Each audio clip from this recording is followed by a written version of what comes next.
Good afternoon and welcome. My name is David Stern. I'm a professor of Jewish literature in the Faculty of Arts and Sciences here at Harvard and a former Radcliffe Institute fellow, and it's wonderful to be back here. Before we begin, I'd like to acknowledge the members of the Radcliffe Institute Leadership Society and the annual donors who are watching. Your generosity keeps Radcliffe programming free and open to the public, and Radcliffe thanks you.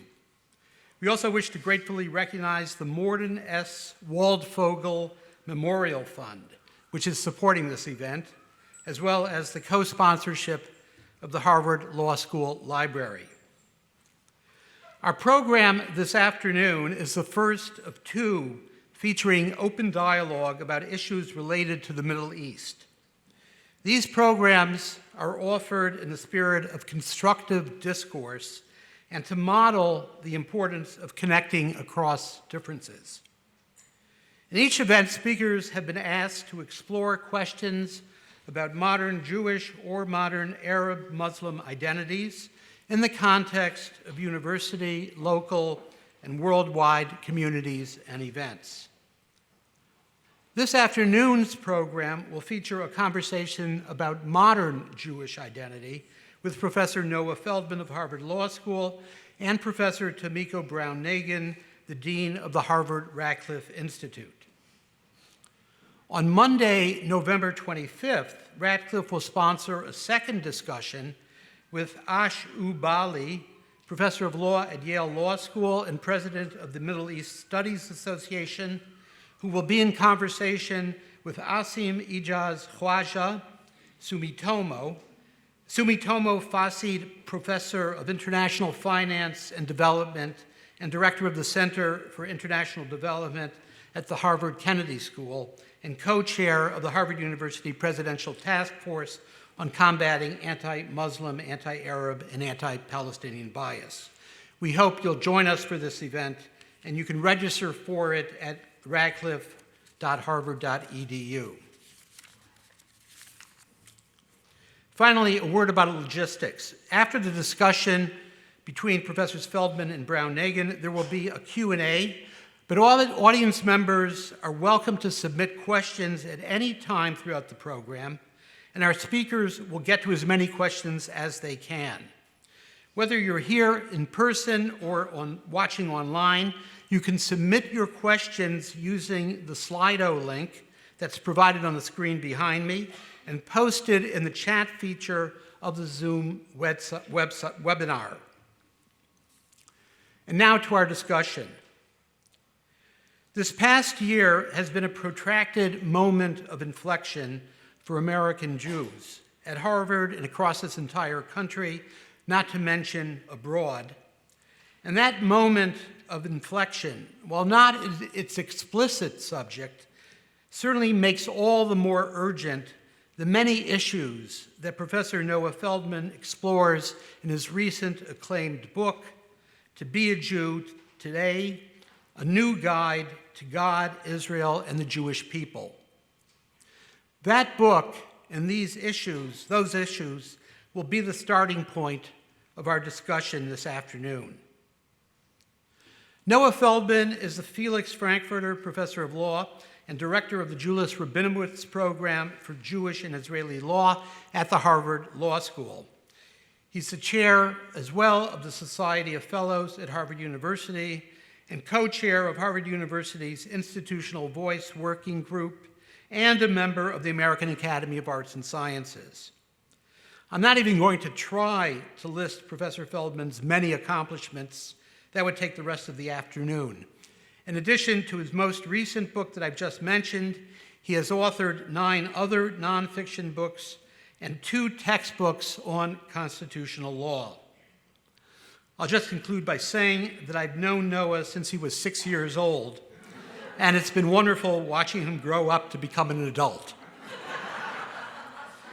As I've already mentioned, Tomiko Brown-Nagin is Dean of the Harvard Radcliffe Institute and the Daniel P.S. Paul Professor of Constitutional Law at Harvard Law School and a Professor of History in the Harvard Faculty of Arts and Sciences.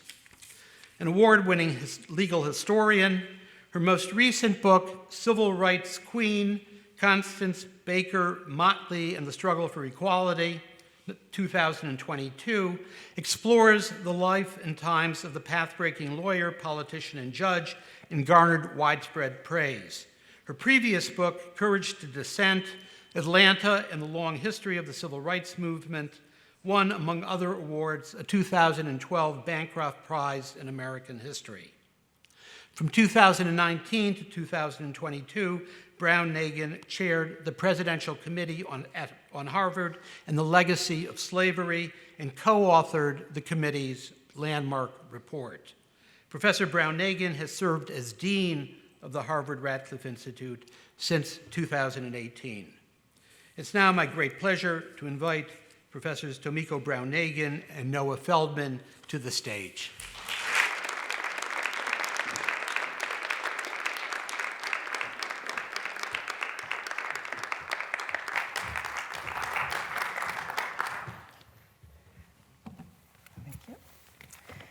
Good afternoon, everyone. It's wonderful to see you, and I want to extend a special welcome to members of the audience in person or online who may be joining us from Harvard Law School. And thanks again to the Harvard Law School Law Library for co-sponsoring this event. Now, I am delighted to be in conversation with you, Noah Feldman, who is, of course, my admired colleague, about his wonderful book, To Be a Jew Today. I have my own copy here. I love the colors, it's highly recommended, and I also want to highly recommend the audiobook. It gives one a different experience. Because I listened to it, I have the sense of having been in a conversation with you about the book already. But let's turn to our actual conversation about this wonderful book. I want to start with what motivated you to write the book. Who do you hope reads it, and what do you hope they will take away from your book? Before I answer, can I just thank you, Tomiko, for having me here. Thank you to Radcliffe, and thank you, David, for that introduction. David's known me since I was 6, but Tomiko and I have known each other since we were in our first year of law school, which was 30 years ago. It was a long time ago. So that's a long time, and I'm really honored that you asked me to do this, and I'm really grateful. Thank you. I wrote this book really for 2 different kinds of reasons. One of them is the kind of more familiar reason to express in an academic environment, which is that I've always been engaged alongside my constitutional law work and my Islamic studies work in deep study of Jewish materials, historical and contemporary.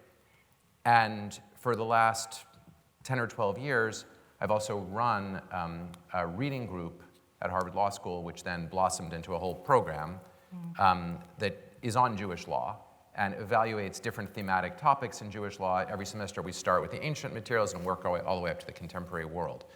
So I've been thinking a lot about it, and I realized that I had something I wanted to say, and the great thing about being an academic is when you have something you really want to say, you try to write a book about it, and if somebody will read it, then you've done your job somehow. But that's the really more conventional reason. The deeper reason had to do with life stage. My kids were getting to the point where I could begin to foresee them going off to college. One started at college this fall, the other is a senior in high school. And I was just really struck that their experiences in university with respect to their Jewishness were just going to be so remarkably different than mine had been at a distance in time that sometimes feels like it was a long time ago, but also sometimes feels like it was yesterday. And it made me reflect on what had changed, and I thought there's some intersection between what I want to say in this book and how much I think the world of contemporary Jewish experience and life has shifted over, say, roughly the last 35 or 40 years. And that was the other real impetus to try to write a book. Not that I'm not naive enough to think my kids will read this book, but who knows, maybe grandchildren someday. But that generationally, there would be people who were grappling with the question. And I will just say, I chose the title of the book a little bit advisedly this way. It's called To Be a Jew Today. And for me, and probably for everybody in the audience, if you say to be, that implies or not to be. And that was intentional, because I think that there's been a lot of time historically where the question of whether you wanted to be a Jew or not was a very irrelevant question if you happened to have been born Jewish. It was still relevant if you weren't born Jewish and were considering whether to become Jewish, but if you were born Jewish, it just seemed automatic, perhaps assigned. Maybe you were just thrown existentially into this status, and you were stuck with it. And I don't think that's what it feels like to the great majority of young Jews today, who really do have the option of just walking away from it. It could be gently, it doesn't have to be in anger, and just saying, yeah, no, that's not part of who I am. And I think that is a very remarkable reality, and it's one of the things I wanted to explore. I want to follow up on the last part of what you said about younger Jews who have the option of not identifying in that way. So does that happen, or did it happen in the class that you teach at the law school? That is, were people not only engaging with the scholarship, but with personal identity itself? Yes, I think partly because of the flexibility that you have in a reading group, which is structured like a seminar rather than like a big formal lecture class, people are capable of being pretty personal. And I encourage that within bounds. Right. We have some colleagues at the law school who give out detailed instructions at the beginning of the semester explaining they don't want to hear anybody talking about their own individuality at all. And I respect that as a reasonable way to focus on the legal materials. But in this course, I don't do it that way. In fact, I usually begin every semester by asking for people's reflections on the theme in light of their own experiences. And that ended up coming through for me in the book as well. It's by far the most personal book I've ever written. And in some passages, I even found myself at the last section of each part of the 3 parts of the book, even talking about quasi-theological matters that I've never thought of even possibly reducing to writing. But I made myself do it because I realized on writing it, my first draft didn't have any of that in it. Really? And then I realized that there was something missing, and what was missing was what I really thought. And usually in an academic book, you should talk about what you think, but you probably shouldn't talk that much about what you feel. It's an academic book. But in this book, I crossed that boundary because I decided that part of the answer to what it means to be a Jew has to do with feeling. It has to do with the phenomenology of what it feels like and what you want it to feel like. I want to come back to the question of the memoir aspects of this book, but first I want to return to the theme that David mentioned about this having been such a difficult year. You actually finished most of the writing of your book before the atrocities of October 7th and the ensuing war. And I wonder if you made any changes to the manuscript in the aftermath of October 7th and all that's happened since. I thought I was done with the book, and I even had the bound galley, which for those of you in the audience who are authors is the kind of physical object that tells you you did it. Everything but the typos is fixed. That's the theory. And that came in the first week of October. And the original title of the book was a bit lighthearted because I had thought to myself, I'm going to make this a little bit more of a personal book. I can afford to have a sense of humor. And so the working title, which appears on the bound galley, which maybe is a collector's item now, is Bad Jew. That was going to be the title. So the first thing that I realized was that was not going to be the title of the book subsequently, and that the time for lightheartedness had passed.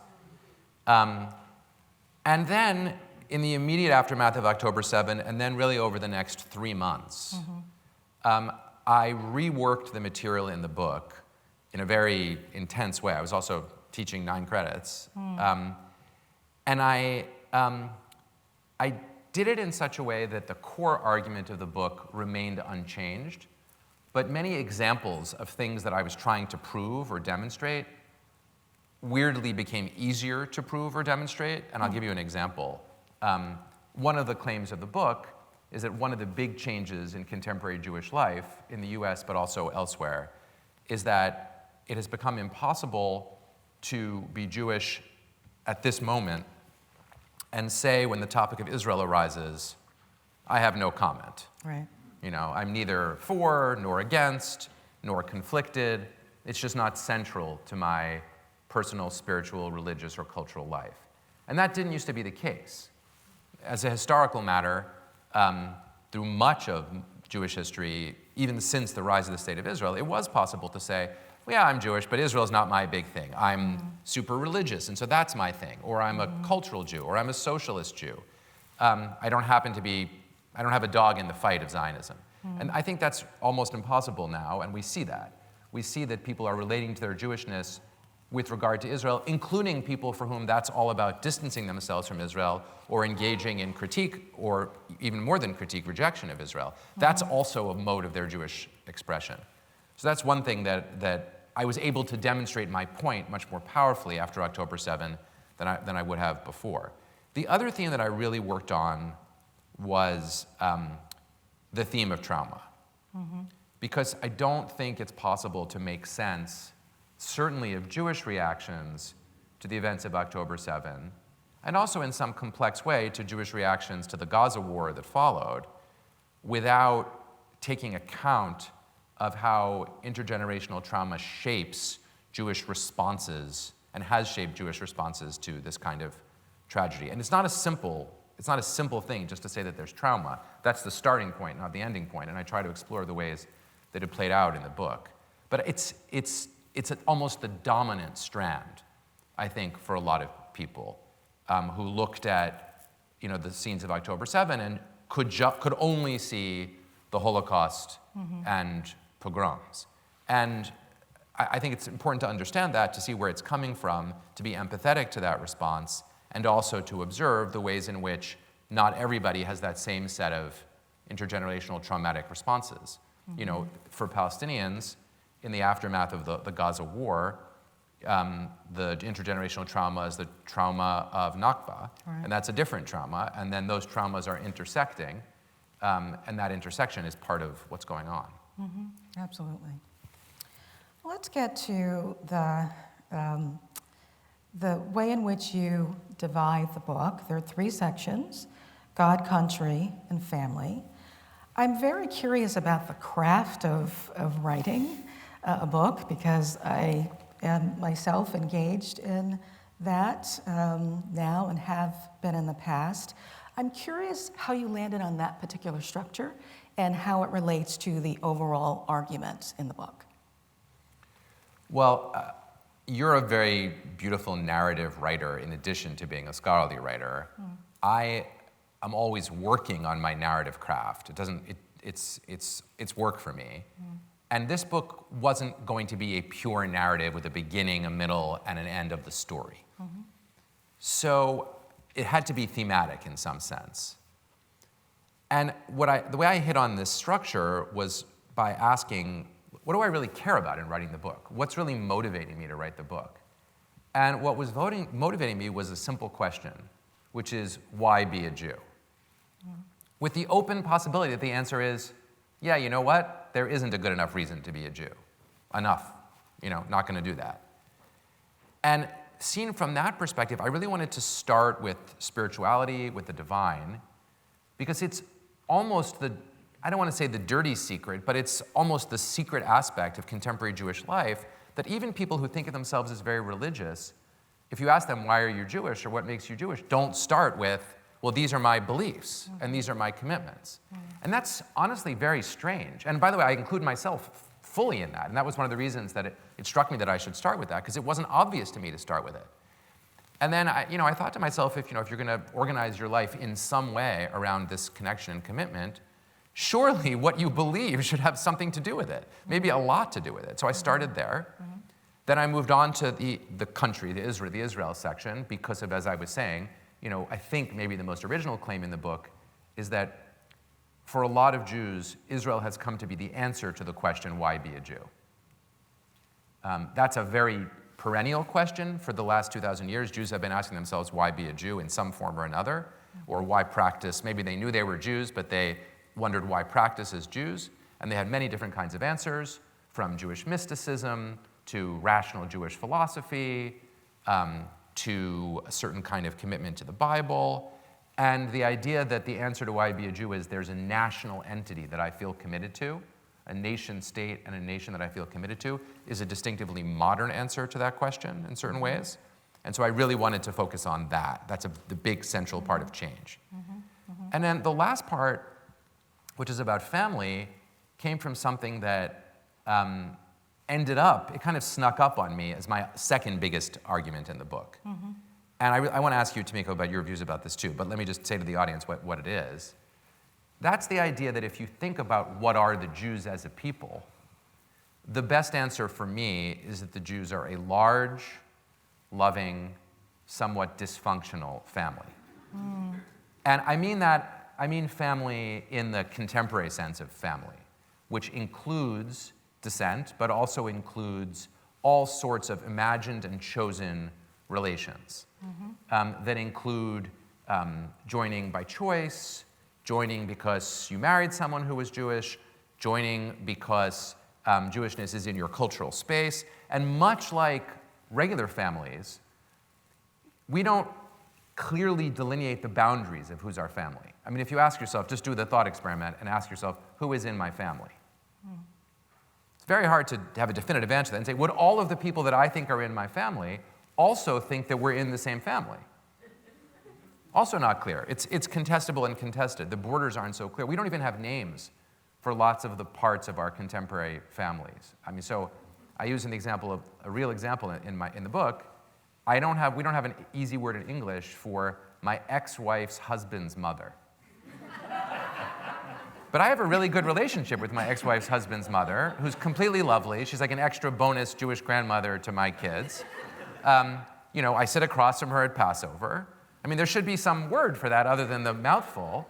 And that's, to me, an example of what contemporary families, are like. In no way can it be said that I chose her to be in my family or that she chose me to be in her family, but that's how it came out. So that's why I end with the family part, because I think it is the sort of most telling. And so I actually wanted to ask you, in your own thinking and experience around Jewishness, which I know has been very rich and interesting, how you think about the family aspect of it. First of all, I love the metaphor. I love the idea of accentuating that Judaism is a big tent, certainly can be a big tent, and many of us would say should be a big tent. And thank you for the opportunity to reflect on my own experience. Speaking of family, the first thing I should say, honoring my mother and father, is that everything they taught me about how to be a good person in some ways was refracted to their own religious experience, which was in the Black Baptist Church in the South, and that is the tradition in which I grew up. It was a tradition that, as it turned out, had a lot in common in terms of values with the tradition that I started to follow about 15 years ago after. So I will be married to my husband, who is Jewish, 30 years next spring. And so it was actually well after we were married that I started to follow Reform Judaism. And so it really wasn't about the marriage itself. It really was about the attraction to the concept that the Torah is a living document, that it has to, or should, in my view, accommodate modernity, accommodate liberal values. I also was very interested in the notion of repairing the world. And so for me, as I became an adult, I explored and I landed on this tradition that's very meaningful to me. And in part because my husband's family has been my family for some 30 years now. And so I'm just deeply invested in and a part of a big loving family where there are various degrees of interest in and practice of Jewish ritual. Can I say something yeah. just to follow up on that? I mean, it's a really interesting point that you made about the overlap between a Black Baptist church upbringing and a Reformed Jewish worldview today.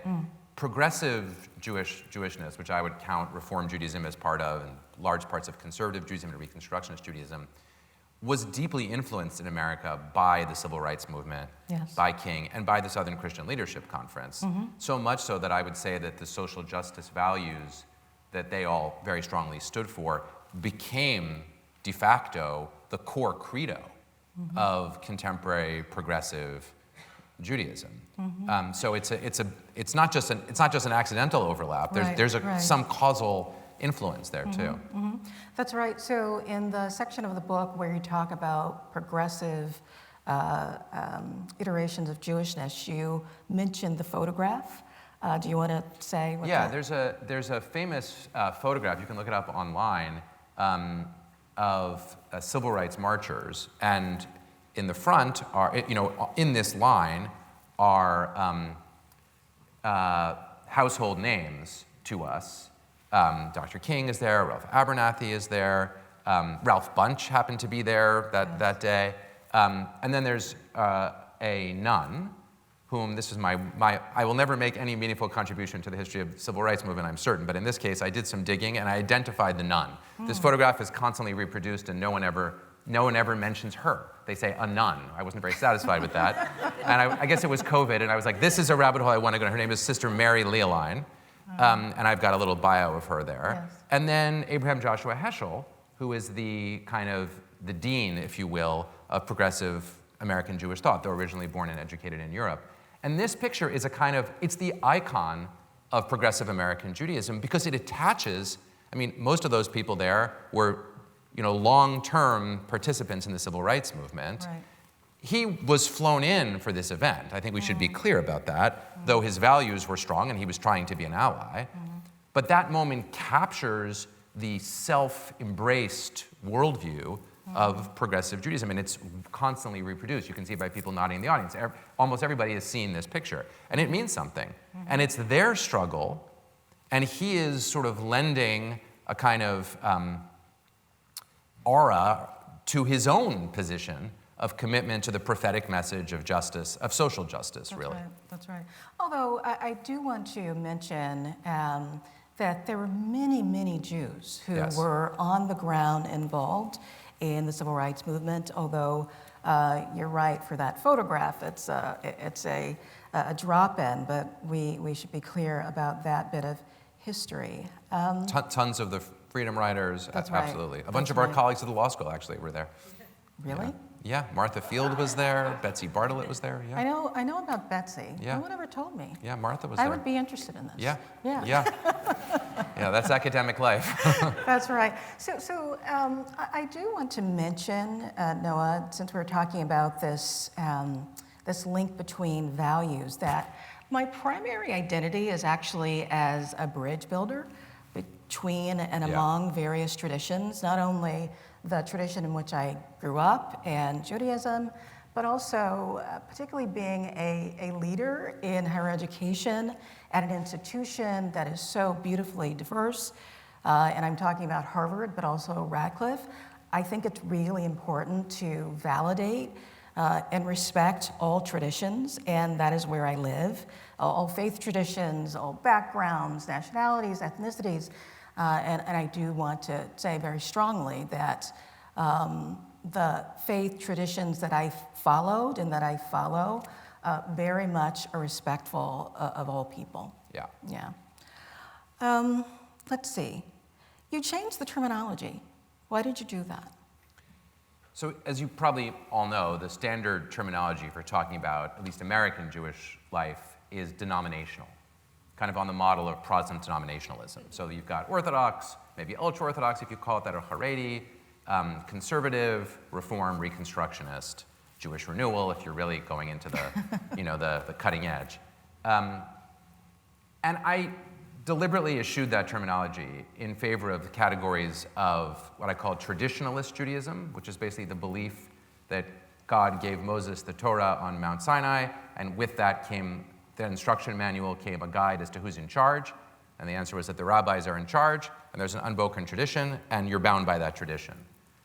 Then what I called, on the other side, progressive Judaism, which believes that the core divine message is a message of social justice, and that human beings should update their understanding of what God requires of us by our best efforts to be progressive in our thinking about social justice. And so we expand to include feminism, and we expand to include gay rights and trans rights, and this is a seamless and appropriate part of the tradition, demanded by our commitment to the spiritual or the divine.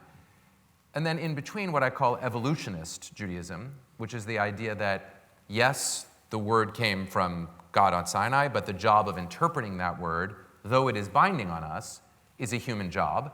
And so we have to interpret it with an eye to the tradition, but also to changing values. And then last but not least, what I call the godless, which includes a wide range of points of view, from Bagels and Locke's Judaism to classical Zionism, which was not very concerned with God, in fact wanted to displace God, to diasporist views, a whole range of possible views. And the reason that I changed that up is that I wanted to ask not where do you belong, but what do you think? And it's funny how just like that slight shift changes one's experience of Jewishness. Because where you belong, it's a very important sociological fact, and the sociologist should be focused on it, but I'm not a sociologist. I'm interested more in ideas and experiences, and I think ideas and experiences are connected to, again, the why be a Jew.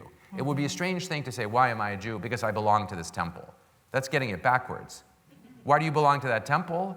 In theory, because it, in some way doing so corresponds to what you believe and how you want to express your life choices. So there are Or not belong to a temple. Yeah, there are layers and layers of emphasis in your book on the complexity of Jewish experience, the multiplicity, the big tent. But you argue that there is a unifying Jewish theological worldview, which you suggest is predicated on striving, struggling, and contending with God. I wonder if you could say a little bit more about that theology and how it's key to your overall perspective on being a Jew. Thank you for asking me that. For me, so as probably everybody in the room knows, one of the great ways that Jews interact with scripture and with text is midrash. And midrash, as it happens, David is probably the world's greatest living academic authority, definitely the world's greatest living academic authority on midrash. And as David has written, midrash does not have a simple English translation. And I'm not going to try to state it, but it includes a interpretive, conscious liberty-taking with the text. You're not asking what's the original meaning of the text. You're not asking what did it mean in context. You're asking how can I develop the text in a way to give it meaning for the moment. So my own midrash, and anyone can do it. You can do it at home. And my midrash, to help explain what Jewishness ultimately is, for me at least, starts with the story in the Bible in which Jacob gets the name Israel. And he gets that, as you know, after a long night of struggling or wrestling with a being who was alternately described as an angel, a man, or God, a god, depending on which biblical text you're looking at. And in the end, Jacob seems to win the struggle and demands a blessing from the angel. This is also an amazing scene in Angels in America, rather. And I will not let thee go unless thou bless me. And he gets this blessing, and the blessing is, your name shall no longer be called Jacob, but rather Israel, for you have striven or struggled with men and with gods, and you have prevailed. And for me, all the different strands of Jewish experience entail struggling or striving in some way with the idea of God, whether God exists or not. That could be your form of striving. Does God exist or not? With what God wants, that could be your striving. What does God want? With one another. And I think that striving, importantly, is a striving that takes place within the framework of family and therefore of love. Because the family is where we get our first experiences of love, but the family is also where we get our first experiences of struggle. And in fact, all the biblical patriarchal stories and matriarchal stories, because the matriarchs in the stories at least are just as important as the patriarchs, are all stories of intense family struggle. None of them has a healthy family life. Like, not even close. Incredibly intense, and if there's a beloved child, there's a hated child, and they will struggle, and they'll struggle over generations. And it's each and every it's a multi-generational struggle. And the Bible's not ashamed of that. It's putting it right out there, and there's a reason these stories are in the Bible. These are the myths that are meant to undergird what it is to be an Israelite. And so to be an Israelite is to be locked in this love struggle with one another and with God. And I'll just say, you might say, well, Noah, that's a very nice midrash, but why would anyone want to be involved with that? And I will just say, I agree, this is not a good marketing strategy. And it's one of the reasons that there are, fewer than 20 million Jews probably alive today. Part of that is the Holocaust, but even if accounting for the losses of the Holocaust, there wouldn't be 100 million Jews. But there are, 1.5 billion Muslims or more, and 1.5 billion Christians or more, and 1 billion plus Buddhists or more. That's not a coincidence. It has a lot to do with the fact that it's much more appealing to think of God as love, or God as mercy, or the Buddha as a being capable of achieving enlightenment. And Judaism doesn't give you that. Its best human heroes are deeply flawed. Moses, David, Sarah, deeply, deeply flawed according to the biblical account. And the God, at least of the Hebrew Bible, is not calm, is not happy, expresses the divine voice as a voice of jealousy sometimes, of rage sometimes, of pain and sadness. And also of love. So, the kind of person who would want to belong to a faith tradition that says this is the best you can hope for is someone who has an inclination that maybe what you want in your spiritual life is something that matches what you know from your real life, where it's impossible to have love without some struggle. And as I say, that's not the most inspiring possible picture. It's more inspiring to imagine a spiritual dimension which is so much better, so much purer than the way we actually live our lives. A lot of questions have been sent along, and you're welcome to submit more. I want us to now turn to the portion of your book that is about Israel. You argue that the state of Israel and a contested set of ideas about that state have become a fundamental component of Jewish life, thought, and experience, even for Jews who might prefer otherwise. I found this a very original part, an insightful part of your book, and I wonder if you can say more about your analysis, particularly the observation that some Jews are skeptical of this link between Jewish identity and the state of Israel. Yeah. Well, it didn't happen overnight at all. But over the years, say, starting in the middle of the 1970s, American Jews first started to come to terms with the Holocaust, which was so overwhelmingly horrifying that it was effectively repressed in public discourse for most American Jews until then. And then with the rise of the State of Israel. And those two events came to be linked in a complex theology in which the suffering of the Holocaust, which was incomprehensible in many forms of theology, came to be linked with the redemptive possibility of Israel. And that's a familial religious association in pretty much every religious tradition. If there's suffering, you're looking for redemption. And not for nothing, but that's also the basic structure of, say, mainstream, mainline Christianity. There's Christ's passion and Christ's resurrection, and one stands for the suffering and the other stands for the redemption. It's not an accident that theology itself comes out of Jewish thought in some ancient way. So in that frame, Israel's existence started to be imbued with something more than just, this is a state where you could go if things got bad. It's that as well for many Jews. But it rose a dimension higher, in a sense, to give some meaning to the suffering of the Holocaust. And I think it's against that backdrop that my generation of Jews was raised with the idea that Israel was really central to what it meant to be Jewish, so that if you went to a synagogue or a temple, you might see an Israeli flag in the front alongside an American flag. And then gradually, rituals of Jewish life started to be enhanced, as it were, to include Israel. So the birthright trip is an interesting example. It didn't exist when I was a kid. And today, I don't know what the numbers are, but a very significant number of young American Jews go on what is essentially a free trip to Israel to have an experience of being Jewish and being in connection with a Jewish state. Now, the birthright program can be and has been subject to withering criticisms, as well as enormous praise, and I think that depends on your political perspective. But its reality, its social reality, it's a demonstration of a certain kind of ritual practice that's connected to American Jewish life. And I could give you lots of other examples, but that sort of captures it. Yes. And so what's striking to me is that through that transformation, it becomes really difficult to appear in a synagogue or a temple on, say, the high holidays, on, say, one of the big days of the year when where they fill all the seats. The only day where they fill the seats outside of an Orthodox synagogue, which might fill the seats almost every week. And imagine that after a year like the year that followed October 7, that there would be a rabbi who would get up and give sermons that had nothing to do with Israel at all.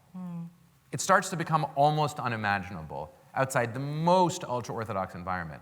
And even on the very far left, the rabbi, in a synagogue where most people feel very critical of Israel, and those exist, the rabbi would be expected to give a sermon that was therefore engaged with Israel and perhaps was critical of Israel.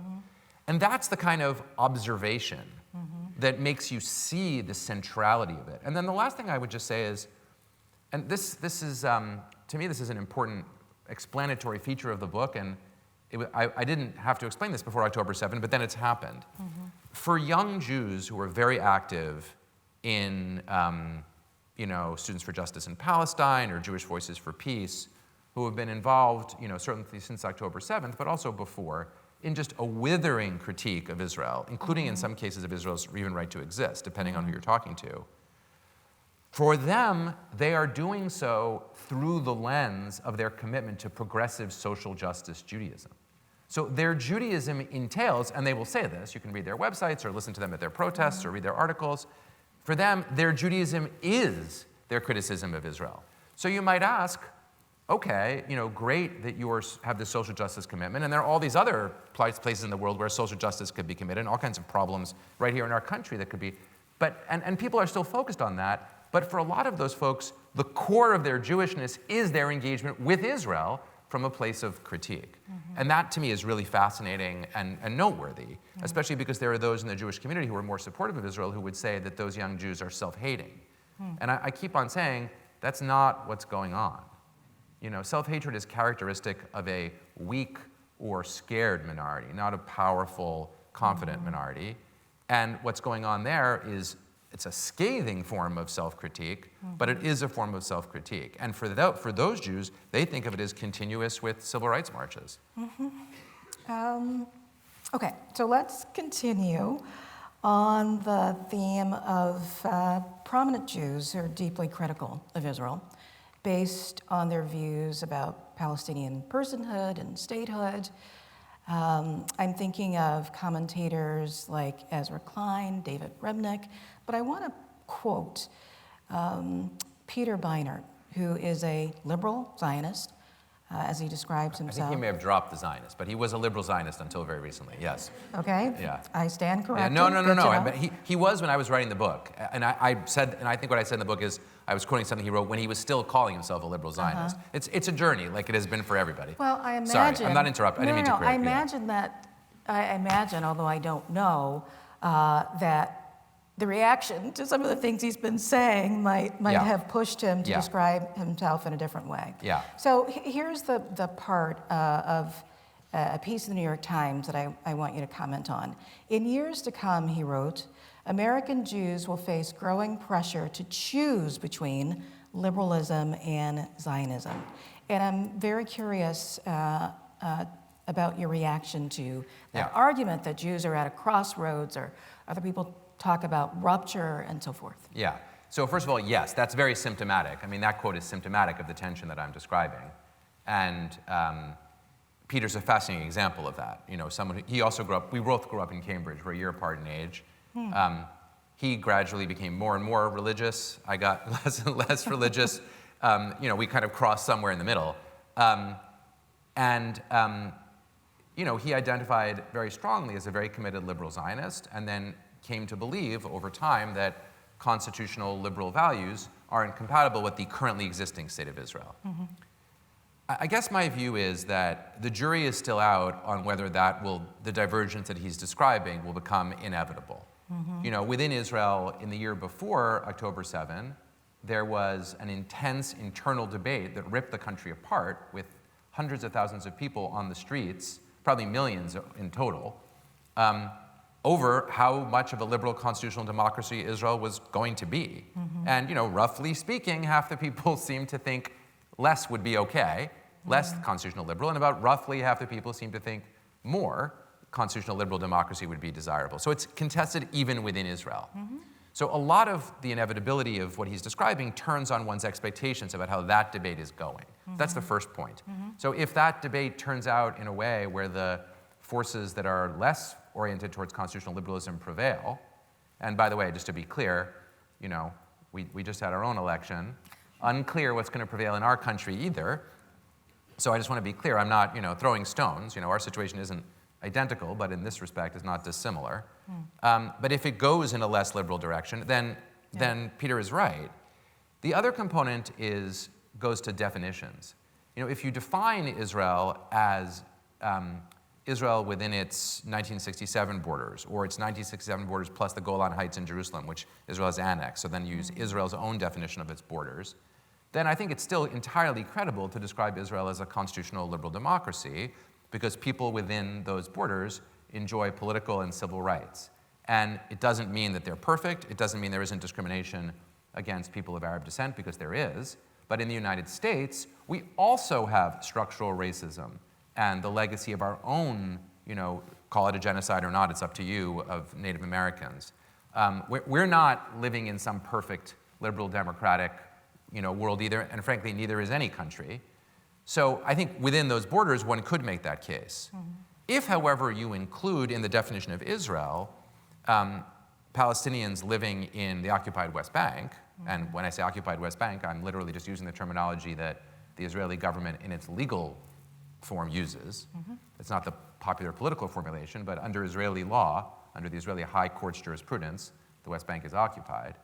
Gaza is a more complicated situation. But if you include just folks in the West Bank, you can't call Israel a liberal democracy, because then you have, you know, almost a couple of million people who don't have political rights and whose civil rights are very severely circumscribed. So some of it is definitional in that regard too. And that depends on, like, will we get a two-state solution? You know, is there an alternative picture available? And if there isn't, and then you start to define Israel as every person, you know, living between the river and the sea, then it's a lot harder to say, oh, Israel is a functional liberal democracy. So that becomes a complex and highly contested political fight. Right, very helpful, thank you. I also want to ask you about an article that you published in Time magazine this spring, where you wrote that the whole subject of anti-Semitism needs to be approached with charity and sensitivity.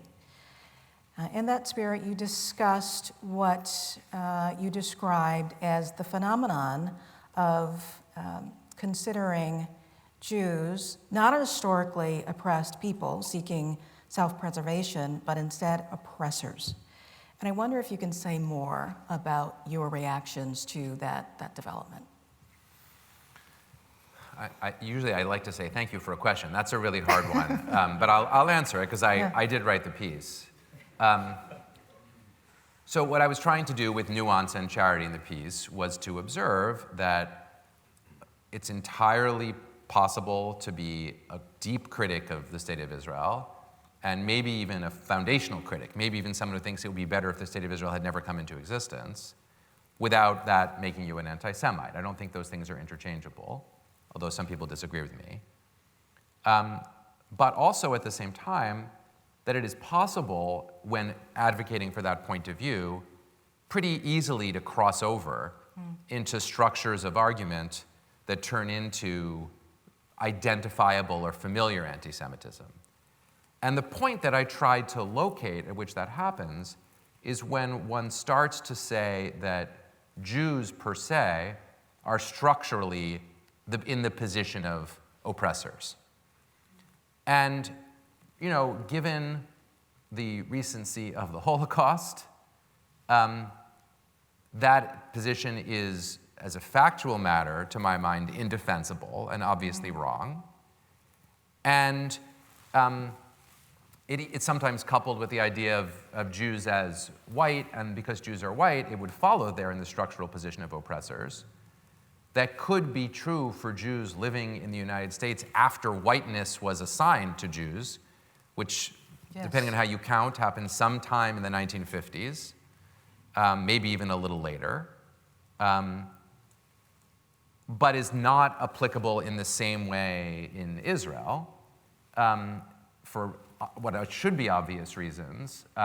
Jewish ethnicity isn't marked by race in the same way in Israel. And then at the most literal level, there are lots of people who are Jews who do not self-identify as white.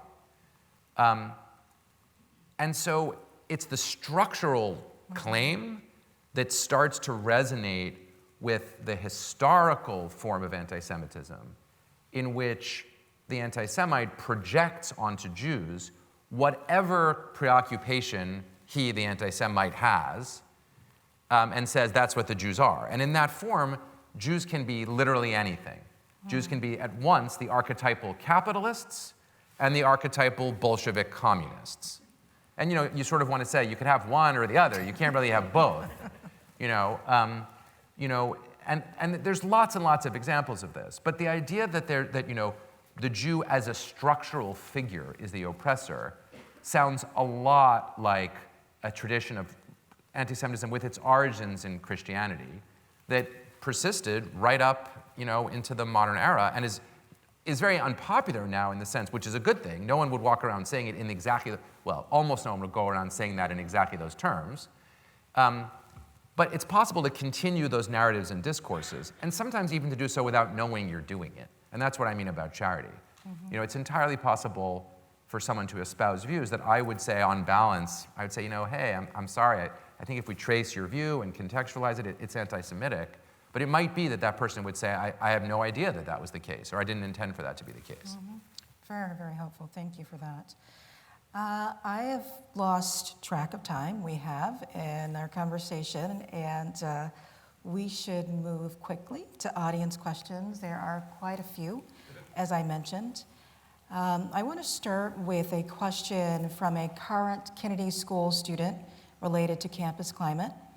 And the question is, do you have any suggestions about how to manage conversations about Israel and Judaism as a student at Harvard? I would start by referring people to Tomiko's committee's report on open inquiry, which is a hugely important document which everyone should read, even though it came out in the middle of the semester when people aren't so good at reading things, that lays down principles for how to engage in difficult and challenging conversations. The first principle is civility. The second is respect for the dignity of other people. And the third, and I'm paraphrasing here, is don't hold back. You need to be able to articulate the content of your views. Hiding from difficult conversations does not advance our objectives as an educational institution. That's right. So you have to say what you believe and engage in a way that is simultaneously respectful in your disagreement. That's assuming there is a disagreement, which often there will be on these topics. And I often think, we're sort of stuck between disrespectful or non-civil discourse, which isn't very helpful, or on the alternative side, people just saying, well, let's not talk about it at all because it'll get out of hand. Right. Both of those outcomes are bad. So the first thing I would say to the student is have the conversation, but do it by sitting down, designating a time and a place for that conversation, whether privately or publicly, and beginning by laying down, I respect you, I respect your dignity. I respect your sincerity. I know you're coming from a place of wanting to make the world as good as it can be by your lights. And now I want to hear what you have to say, and I will listen respectfully, and I would like you to listen to me, and then maybe we'll go somewhere from there. It's not, it sounds like it should be obvious, but we live in a university and in a world where we always need to be reminded of that. And the reason for that is the world, we're a bubble by design. A university should be a bubble to some degree, in a good way. But our bubble was burst in the last year as we as a university came to be actors in the news in some way. And when that happens, it makes it much harder for us to have meaningful conversations, because then we all think, oh, I'm a political actor. If what I say on campus is going to be in the New York Times, maybe I'm just like a politician. And the job of politicians is not, sadly, to sit around having thoughtful, reasoned conversations. I wish it were, but that's not their job. It is our job. That's the whole point of our job. We don't deserve to have the jobs that we have if we don't do that. So that's the challenge. Wonderful, thank you. Another question. In your remarks today, you mentioned the phrase bad Jew in reference to your galley proofs. One of our attendees wonders why this concept is so central to much of Jewish self-conception. Yeah, thank you. I had a whole riff on this in the earlier draft, which is on the cutting room floor, but you know, when people say about, so first of all, I almost never hear anyone saying that someone else is a bad Jew. Bad Jew is an ironizing phrase, a kind of silly, humorous thing that people say about, but maybe not that much of a joke, that they say about themselves. Oh gosh, I didn't go to temple this year, I'm such a bad Jew. You know, oh man, that pork chop looks so good, I'm such a bad Jew, you know? And my response to that is, it's funny, and I think it's good to be funny, but a person who's doing that is not a bad Jew. They're just being self-aware, a little self-ironizing, acknowledging their struggle about how Jewish they want to be. In other words, they're just being a Jew. So that, to me, is the thing about that phrase. It's a great phrase insofar as it captures, or could capture under the right circumstances, a slightly lighthearted, self-aware realization that we aspire to be engaged with Jewishness. And maybe we don't exactly succeed in that, and that's okay too. So again, in normal circumstances, I actually think there's something good about that. But what I said in the original version of my book is, don't call yourself a bad Jew. You're not a bad Jew. It's like, it's not that big a deal. You know, you want to be funny about it, that's fine, but you're not actually a bad Jew if you have this ambivalence or engagement. You're just doing the right thing. Another audience member wants to know your view on whether Jewish identity is inherently oppositional, including to existing power structures and majorities. That's a really deep and hard question. Israelite identity, before there was Jewish identity, was not inherently oppositional, I don't think.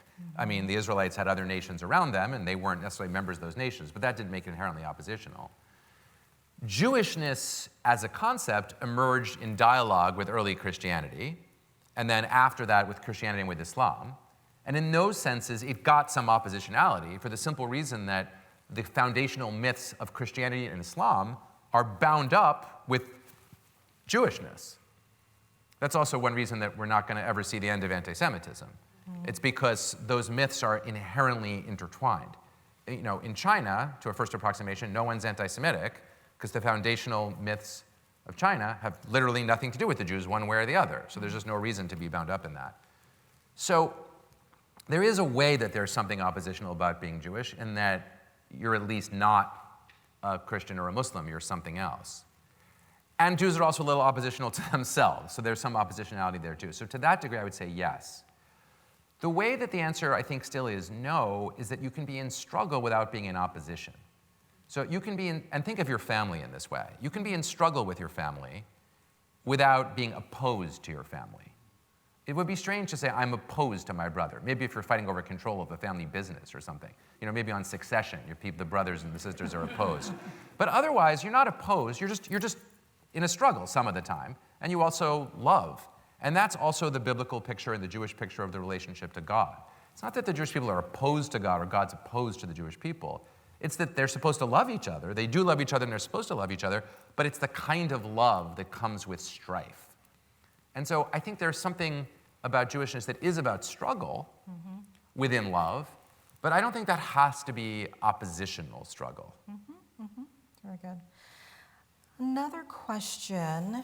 The word genocide is often mentioned in discussions of the Middle East. Do you agree with its use, or is there a more accurate alternative in your view?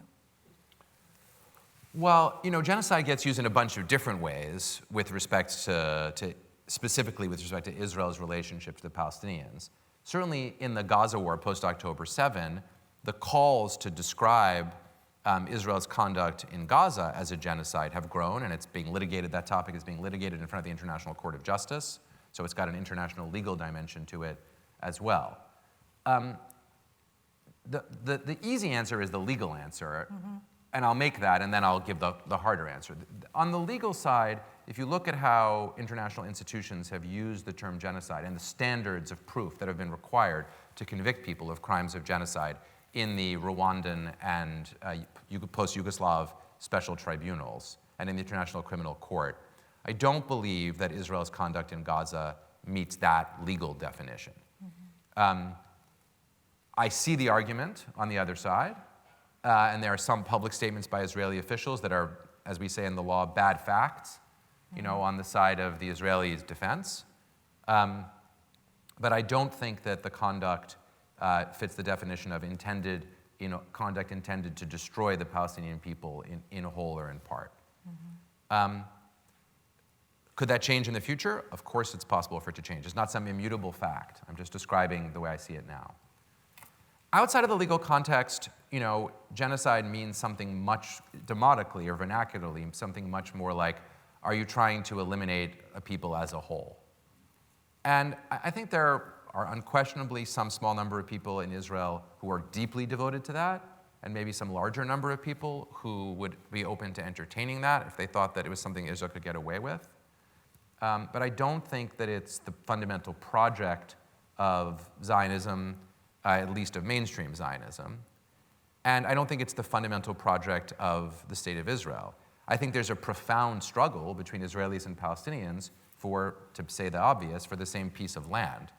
And in struggles like that, the wish to imagine that the other side is not there is part of human life on both sides. But that's not the same thing as a coordinated plan of killing off all of the other people in order to possess their land. And so I don't find it to be the most useful formula or the best formula for describing the struggle. In terms of alternatives, that's a very hard question. I do tend to think in terms of two competing nationalisms involved in a struggle that is political and ideological and sometimes geopolitical and sometimes very violent. But that's not a catchy term, I mean, you might call it a struggle for national self-determination with two different groups, each seeking national self-determination in the same space. I think to a first approximation that gets it right. We have time for just one last question, and it is this. An audience member would like to know what you're wearing on your left wrist and whether there is special significance to it. These are mala beads. There are 108 of them. And I started, which comes out of Buddhist tradition and is associated with meditation practices. But it's also, the beads are no different really than an Islamic tasbih, which has 99 beads, but it's the same idea, or a rosary of the kind that you might see in Eastern Orthodox practice or in Catholic practice. They're all connected to the same sets of meditative practice of recitation of a common word, and you use the beads to count the words. I started wearing it to go from the sublime to the ridiculous after coming back from Burning Man, where I went with my fiancée, because I had the experience there of not being myself for a whole week.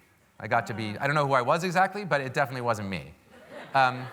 And when I came back, I thought, what can I do to try to bring a little taste of that with me?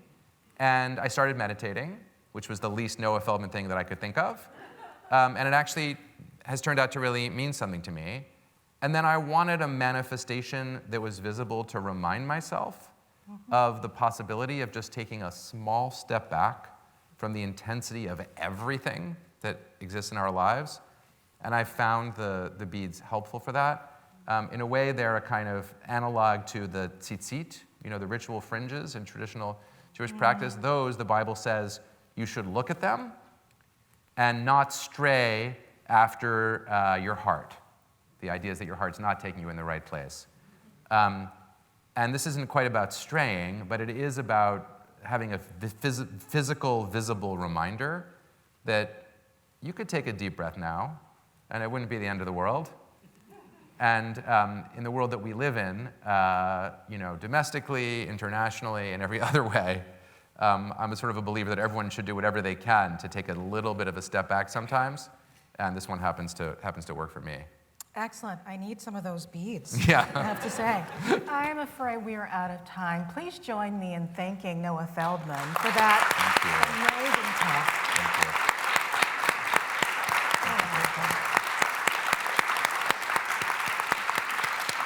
All of you have a good evening. Thanks for being here. Thank you all very much.